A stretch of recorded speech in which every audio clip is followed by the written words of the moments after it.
So game week 29 is done. It's the past. It's time we now focus on delving deep into all of those key moments. Let's go.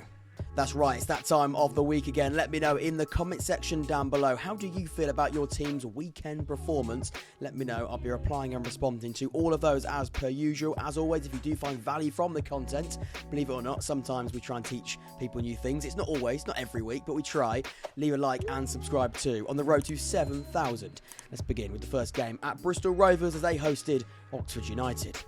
It finishes Bristol Rovers 3, Oxford United 1, the XG 0.93 to 0.34. A game-changing first half advantage meant Bristol Rovers cruised past Oxford United on home turf. Let's begin with Bristol Rovers first. After 4 straight league defeats coming into this one, the home side stunned Oxford with a blistering first half display. Even with a minor wobble after the break, Bristol Rovers remain very well organised, soaking up pressure and remaining incredibly potent in the key moments. More on that later, because the graph I show you, brought to you by SofaScore, visualises that really, really well.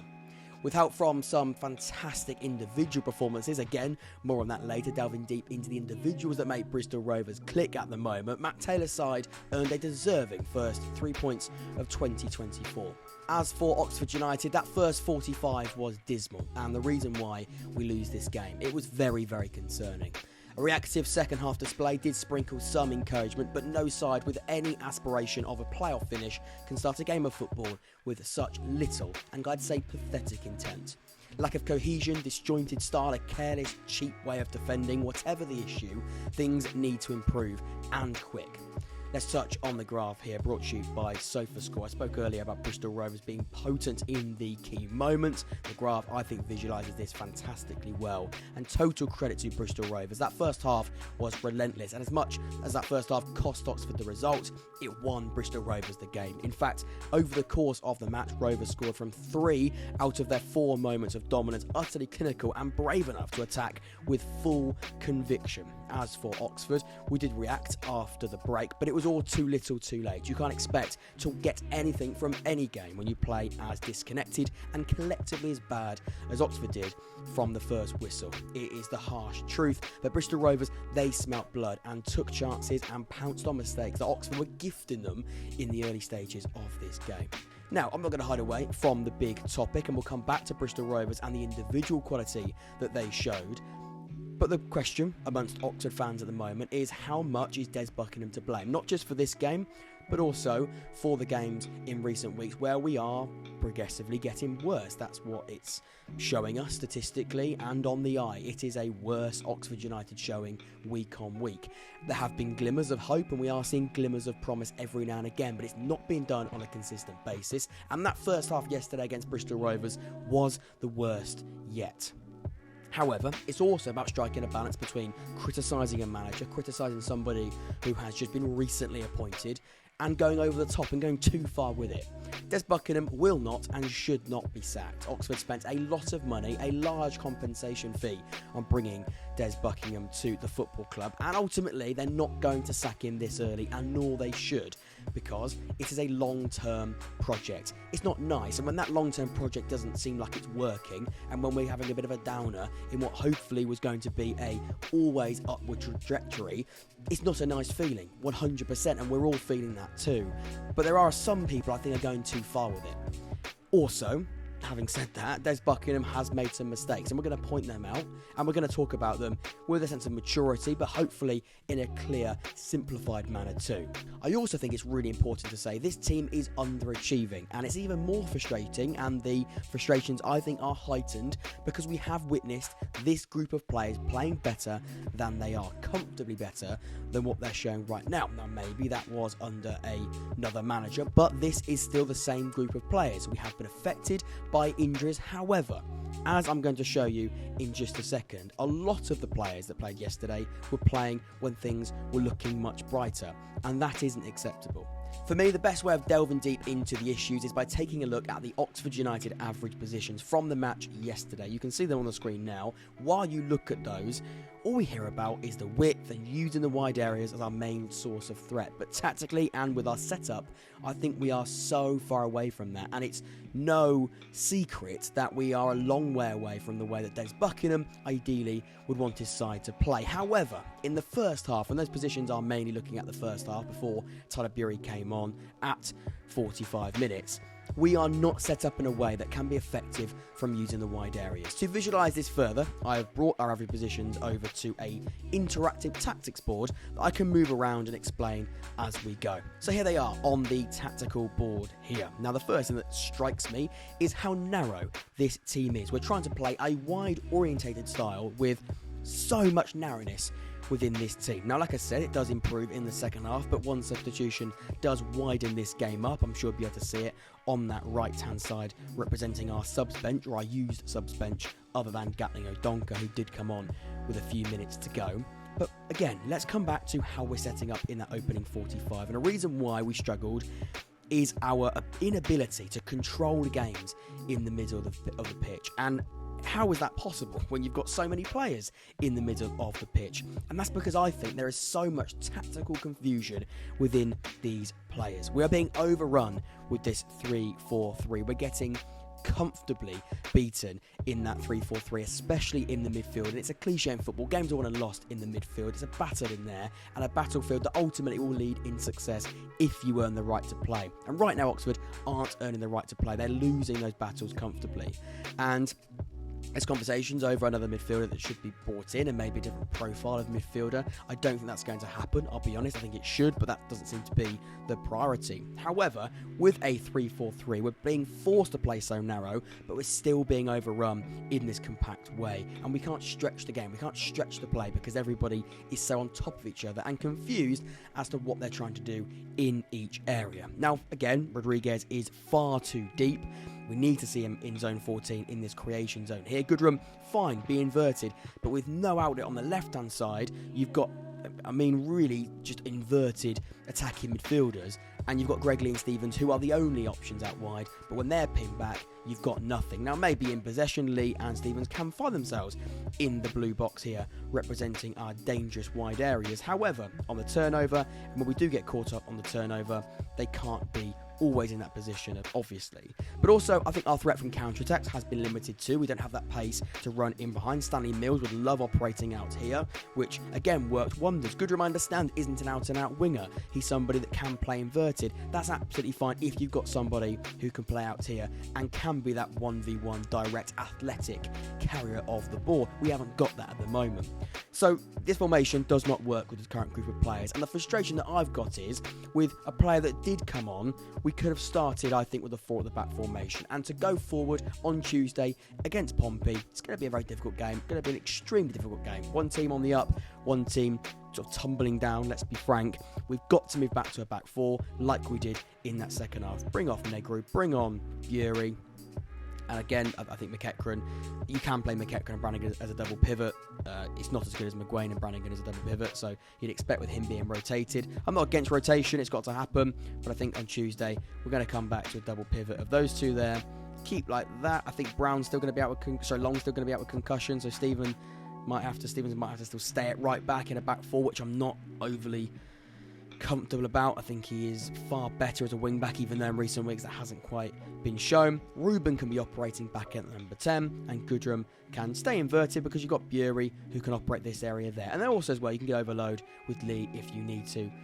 And suddenly that team looks much better structured, first and foremost. But again, there's a balance there, and there's areas that we can cause problems. And at the moment, we look very unorganised, very confused, and we are being, the second goal, we're being overloaded. We are being overloaded. We used to be the team in the early stages of the season that would overload teams with pace and players At the moment, it feels as though we've got less players than the opposition, which is very, very damning on its own. The second Bristol Rovers goal, it's a pathetic attempt to win the ball back. It's a good run, but the actual intentions to try and win that ball back and stop him from running were very, very poor. But even on the right and the left-hand side, if you watch that goal back, there's acres of room because somehow we're playing a back five or a back three, but we're still getting caught out with so much pace for the for the opposition to drive into, and if he wanted to, pass the ball into as well. So again, it's a massive, massive issue, and I've tried to visualise it for you there. You've got to go back to the back four for me. You've got to move to a double pivot, and you've got to get players in areas of danger. And if we want to try and play with the wide areas, I still think you can do that. Bring new players in, that's absolutely fine, and hopefully that will improve us and give us more quality and depth. But Buey has to start on the left, and you've got to revert back to a back four, as we did see when the game opened up in that second 45. My final point on Oxford United before we deservedly credit Bristol Rovers for their performance is go back to the basics and master them first, because a group of players that looked well beaters in the early parts of this season that now a shadow of their true ability. And there's Buckingham, there's going to be heat, there's going to be pressure. It's far too early to have conversations about ending a tenure, but he does need to get results sooner rather than later, but most importantly performances too, because you can't start a game like that, not in any division, whoever you're managing. Let's touch on the key players and the individuals that made this Bristol Rovers tick. As much as Oxford were poor for large periods, Bristol Rovers executed this game plan perfectly. Young man Jed Ward in goal was incredible. Under pressure in the second half, the keeper made it impossible for Oxford to work their way back into the game. He made 5 saves and prevented an XG of 0.5. Ward looked comfortable between the sticks. Up next, Wigan 2, Stevenage 3. The non-penalty XG 0.72 to 0.54. How this game finished with 5 goals is absolutely beyond me, but it's Stevenage who claim the all-important 3 points. Let's touch on Wigan first. Their 5-game unbeaten run in League One does come to an end, and on reflection, it's all about the defending of their own box. I thought Sean Maloney post-match hit the nail on the head. Stevenage were desperate to make this game about 50-50, and ultimately Wigan lost the most of them. Between boxes, the patterns of play couldn't be more dissimilar, but inside their own 18-yard box, that slight physical fine margin proved costly. As for their opposition, a fantastic second-half display from Stevenage saw the travelling side soar into 6th spot. As I've just mentioned, the Wigan manager summed up the Stevenage game plan perfectly, except they're up against a possession-hungry side. But make sure when the ball enters the box, goal-threatening questions are asked. And it's direct, it's not always attractive, but when it's executed, it's a bloody effective winning formula. The graph in front of you does visualise the game well. There weren't plenty of chances for either side, but it's about making teams pay. Stevenage want to make this game scrappy, disrupt any rhythm, and cause direct carnage as quickly as possible. Watch the goals back. Oh boy, did it work. It was all about 50-50s, balls into the box, and carnage in a direct fashion. Watch the goals back, like I said, they all come from that same way. When looking at the stats, there are 5 goals in this game. That's groundbreaking stuff, not so much, but there are also a total of 5 shots on target, so pretty clinical. Not many efforts on goal, but when they did come, they were goals. Stevenage made this game all about winning the fine margins. Make it a battle, stay robust, and trust the duels are won. The away side did win more duels, both in the air and on the ground. They also won more tackles, made more interceptions, and made more clearances too. It wasn't a great advert for the expansive football that Stevenage have played at times this season, but in this game, against this opposition's approach, it was so effective. When looking at key players, 1 goal and 1 player stands out. Who wants to win their individual battle more? Carl Piergiani or Jason Kerr? Look at that goal, look at that header, because that looping header from Piergiani is a thing of beauty. It's not a sexy 40-pass sequence, of course it's not, but it's a Steve Evans winning formula that again crops up in the big moments. Those moments, those duels, those 50-50s win games of football. And for Stevenage yesterday on the road against Wigan, after being down twice, come back to earn 3 points and move their way back into the playoff places. Next up, Carlisle 1, Bolton 4. The XG 0.340, 1.12. They don't finish the weekend top of the table, but that from Bolton is more like it. Let's touch on Carlisle first. Sometimes I'm guilty of over-analysing certain things. The truth is, in the key moments, the sheer difference in quality shone through. Having said that, as the graph will show us in just a moment, for 20 minutes Carlisle displayed elements of promise, but when it mattered, the home side lacked that game-defining edge. Hence why they probably are where they are in the league table. There might be lots of activity in the transfer market at the moment with poor Simpson's side, but the results on the pitch don't seem to be changing very quickly. That's now 4 straight league defeats, 11 points adrift in the bottom 4. When looking at Bolton Wanderers, that's more like it. That's more the Bolton that we expect. Dominant, front-footed and ruthless. Words that last week couldn't be further from the truth. That spark, that edge, that squad that can tear any team apart no matter their league position, it really started to show its dangerous self again yesterday afternoon. Excluding a slow start into the second half, I thought Bolton discovered their typical Ian Evatt identity, stay patient and pounce on clear-cut chances.